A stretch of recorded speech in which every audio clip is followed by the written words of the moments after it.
ಶ್ರೀ ಸಿದ್ದರಾಮಾನಂದಪುರಿ ಸ್ವಾಮೀಜಿಯವರ ಪುಣ್ಯಾರಾಧನೆ ನುಡಿ ನಮನ ಕಾರ್ಯಕ್ರಮ ಶ್ರೀ ಕಾಗಿನೆಲೆ ಮಹಾಸಂಸ್ಥಾನ ಕನಕ ಗುರುಪೀಠದ ಶಾಖಾಮಠ ತಿಂತಣಿ ಬ್ರಿಡ್ಜ್ನಲ್ಲಿ ಫೆಬ್ರವರಿ 1ರಂದು ಬೆಳಗ್ಗೆ 10:30 ಗಂಟೆಗೆ ಶ್ರೀ ಸಿದ್ದರಾಮಾನಂದಪುರಿ ಸ್ವಾಮೀಜಿ ಅವರ ಪುಣ್ಯಾರಾಧನೆ ನುಡಿ ನಮನ ಕಾರ್ಯಕ್ರಮವನ್ನು ಹಮ್ಮಿಕೊಳ್ಳಲಾಗಿದೆ ಎಂದು ಮಾನ್ವಿ ತಾಲೂಕು ಕುರುಬರ ಸಂಘದ ಅಧ್ಯಕ್ಷರಾದ ಸತ್ಯನಾರಾಯಣ ಅವರು ತಿಳಿಸಿದ್ದಾರೆ.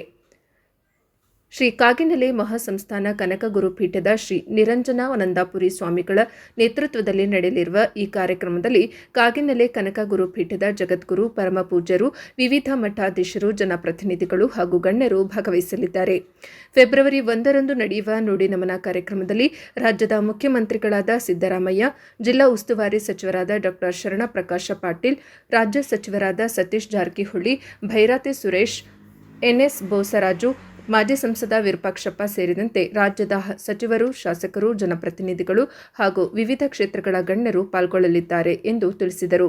ಈ ಮಹತ್ವದ ಧಾರ್ಮಿಕ ಕಾರ್ಯಕ್ರಮಕ್ಕೆ ಜಿಲ್ಲೆ ಹಾಗೂ ತಾಲೂಕಿನ ಸಮುದಾಯದವರು ಹೆಚ್ಚಿನ ಸಂಖ್ಯೆಯಲ್ಲಿ ಭಾಗವಹಿಸಿ ಕಾರ್ಯಕ್ರಮವನ್ನು ಯಶಸ್ವಿಗೊಳಿಸಬೇಕೆಂದು ತಾಲೂಕು ಕುರುಬರ ಸಂಘದ ಅಧ್ಯಕ್ಷರಾದ ಸತ್ಯನಾರಾಯಣ ಅವರು ಮನವಿ ಮಾಡಿದ್ದಾರೆ. ವರದಿ MD Ghouse Manvi, NKS TV 4. ವರದಿ ಎಂಡಿ ಗೌಸ್ ಮಾನ್ವಿ, ಪ್ರಜಾಪವರ್ ಟಿವಿ. ಈ ದಿನ ನಮ್ಮ ಕನಕ ಗುರುಪೀಠದ ಗುರುಗಳಾಗಿರ್ತಕ್ಕಂಥ ಶ್ರೀ ಶ್ರೀ ಶ್ರೀ ಶ್ರೀ ಸಿದ್ದರಾಮಾನಂದಪುರಿ ಮಹಾಸ್ವಾಮಿಗಳು ದಿನಾಂಕ 15/1/2026ರಂದು ಅವರು ದೈವಾಧೀನರಾಗಿದ್ದು, ಆ ದಿನ ಈ ದೈವಾಧೀನರಾದ ದಿನದಿಂದ ಈ ಸ್ವಾಮೀಜಿಗಳ ಒಂದು ದರ್ಶನ ಪಡೆಯಲು ನಮ್ಮ ಜಿಲ್ಲೆಯ ಸಮಸ್ತ ಕನಕ ಗುರುಪೀಠದ ಭಕ್ತಾದಿಗಳು, ಹಾಗೆ ಈ ಒಂದು ಸ್ವಾಮೀಜಿಯವರ ಒಂದು ನುಡಿನಮನ ಕಾರ್ಯಕ್ರಮ ಹಾಗೂ ಪುಣ್ಯಾರಾಧನೆ ಕಾರ್ಯಕ್ರಮವು ದಿನಾಂಕ 1/2/2026ರಂದು ಬೆಳಗ್ಗೆ 10 ಗಂಟೆಗೆ ಕನಕ ಗುರುಪೀಠದ ತಿಂತಣಿ ಬ್ರಿಡ್ಜ್ ಒಂದು ಕಾರ್ಯಕ್ರಮವನ್ನು ಬೆಳಗ್ಗೆ 10 ಗಂಟೆಗೆ ಜರುಗಲಿದ್ದು, ಈ ಒಂದು ಕಾರ್ಯಕ್ರಮಕ್ಕೆ ನಮ್ಮ ಜಗದ್ಗುರುಗಳಾಗಿರ್ತಕ್ಕಂಥ ಶ್ರೀ ಶ್ರೀ ಶ್ರೀ ನಿರಂಜನಾನಂದ ಸ್ವಾಮೀಜಿಯವರ ನೇತೃತ್ವದಲ್ಲಿ, ಹಾಗೆ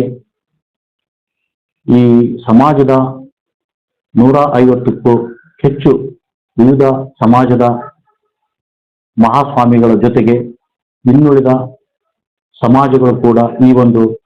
ಪುಣ್ಯಾರಾಧನೆ ಕಾರ್ಯಕ್ರಮದಲ್ಲಿ ಭಾಗವಹಿಸುತ್ತಿದ್ದು, ಅದೇ ದಿನ ಬೆಳಗ್ಗೆ 10 ಗಂಟೆಗೆ ನಮ್ಮ ರಾಜ್ಯದ ಧೀಮಂತ ನಾಯಕರು, ಮುಖ್ಯಮಂತ್ರಿ ಆಗಿರ್ತಕ್ಕಂಥ ಶ್ರೀ ಸಿದ್ದರಾಮಯ್ಯ ಸಾಹೇಬರು ಕೂಡ ಈ ಒಂದು ನುಡಿನಮನ ಕಾರ್ಯಕ್ರಮಕ್ಕೆ ಆಗಮಿಸುತ್ತಿದ್ದು, ಹಾಗೆ ಇದರ ಜೊತೆಗೆ ನಮ್ಮ ಸಮಾಜದ ಇನ್ನೋರ್ವ ಸಚಿವರಾಗಿರ್ತಕ್ಕಂಥ ಭೈರತಿ ಸುರೇಶ್ ಅವರು ಕೂಡ ಆಗಮಿಸುತ್ತಿದ್ದು, ಹಾಗೆ ನಮ್ಮ ಜಿಲ್ಲಾ ಉಸ್ತುವಾರಿ ಸಚಿವರಾಗಿರ್ತಕ್ಕಂಥ ಶರಣಪ್ರಕಾಶ್ ಪಾಟೀಲ್ ಹಾಗೂ ಇನ್ನೋರ್ವ ಸಚಿವರಾಗಿರ್ತಕ್ಕಂಥ ಶ್ರೀ ಎನ್ಎಸ್ ಬೋಸರಾಜರವರು, ಹಾಗೆ ಇನ್ನುಳಿದ ನಮ್ಮ ರಾಯಚೂರು ಜಿಲ್ಲೆಯ ಎಲ್ಲಾ ಶಾಸಕರ ಜೊತೆಗೆ ನಮ್ಮ ಹೈದರಾಬಾದ್ ಕರ್ನಾಟಕದ ಹಿರಿಯರಾಗಿರ್ತಕ್ಕಂಥ ಶ್ರೀ ವಿರೂಪಾಕ್ಷಪ್ಪನವರು, ಮಾಜಿ ಸಂಸದರು, ಇವರು ಕೂಡ ಈ ಒಂದು ಕಾರ್ಯಕ್ರಮದಲ್ಲಿ ಭಾಗವಹಿಸುತ್ತಿದ್ದು, ಹಾಗೆ ಈ ಒಂದು ನುಡಿನಮನ ಕಾರ್ಯಕ್ರಮಕ್ಕೆ ನಮ್ಮ ಜಿಲ್ಲೆಯ ಸಮಸ್ತ ಕನಕ ಗುರುಪೀಠದ ಭಕ್ತಾದಿಗಳು ಹಾಗೂ ಸಮಾಜದ ಬಂಧುಗಳು ಹಾಗೂ ಸಹೋದರ ಸಮಾಜದ ಬಂಧುಗಳು ಈ ಒಂದು ನುಡಿನಮನ ಕಾರ್ಯಕ್ರಮಕ್ಕೆ ಬಂದು ತಾವೆಲ್ಲರೂ ಭಾಗವಹಿಸಬೇಕೆಂದು ಈ ಮೂಲಕ ತಮ್ಮಲ್ಲಿ ಮನವಿ ಮಾಡಿಕೊಳ್ಳುತ್ತೇನೆ.